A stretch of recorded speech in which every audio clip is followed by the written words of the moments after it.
Galveston, oh Galveston, I still hear your sea winds blowing. I still see her dark eyes glowing. She was 21 when I left Galveston.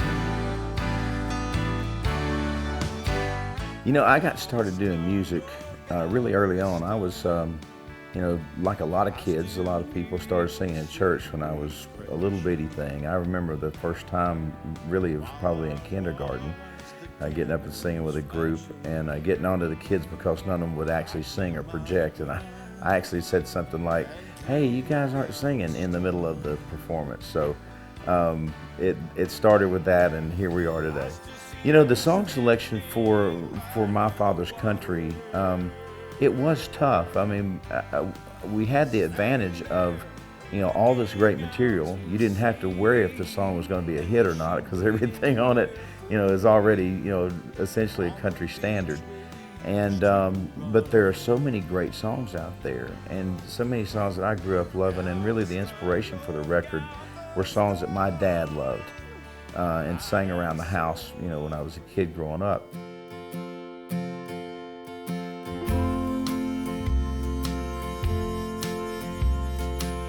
Abilene, Abilene, prettiest town I've ever seen. Women there don't treat you mean in Abilene, my Abilene. I think the whole kind of the cornerstone of the project is a song called Abilene that George Hamilton IV had an incredible hit with, and it's a song that has stuck in my mind since I was a kid. And to find out that Lamon Records and George had such a great friendship and relationship that led me to working with Lamon. My son Josh and I first met Buddy when we were working in a band here on Christmas Day for a TV special in Nashville. Afterwards, it was great just to have a chance to get to know who he was a little bit. And I knew right then and there we wanted to make a record with him. I had been thinking, you know, for several months, you know, that I wanted to do a classic country project, and to be quite honest with you, I didn't see how I was going to be able to afford to do it. And I was thinking about it, and I heard, you know, God say, "Hey, you know, have you even asked me how to get this done to help you?" And so I thought, no, actually I haven't. You know, Lord, you know, I have this on my heart to do.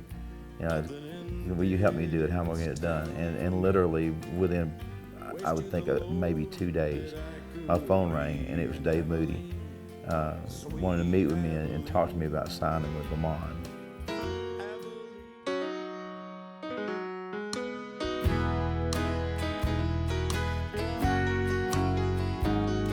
My baby makes me proud, Lord, don't she make me proud.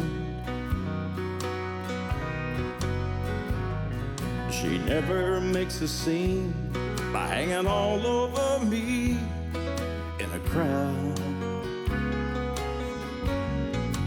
Now, one of the things we did do to kind of help us in the process is somebody came up with the idea of doing an online poll with my fans, which was a lot of fun. I got a lot of suggestions.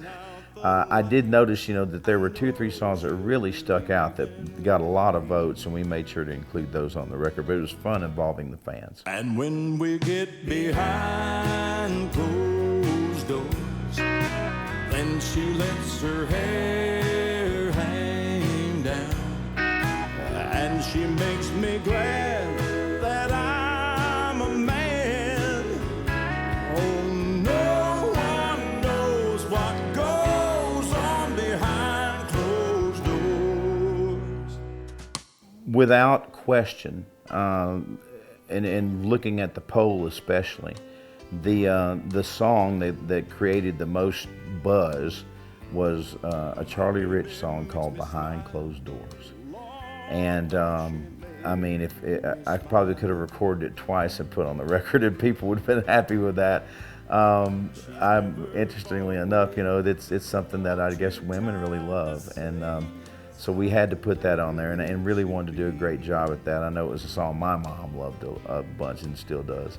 Yeah, Buddy's a great singer and just a great artist, and I've been a big fan of his for a very long time. Every song he takes on, he makes it his own. The thing about classic country that's most refreshing to me are the lyrics and the melodies. And there's so many great stories. That's one of the things that got me. I fell in love with country music as a young child because of things like Green Green Grass of Home. And I think that songs like that about life and love lost, all those things make it relevant because we're all still going through those same kind of things, even in 2015. Behind closed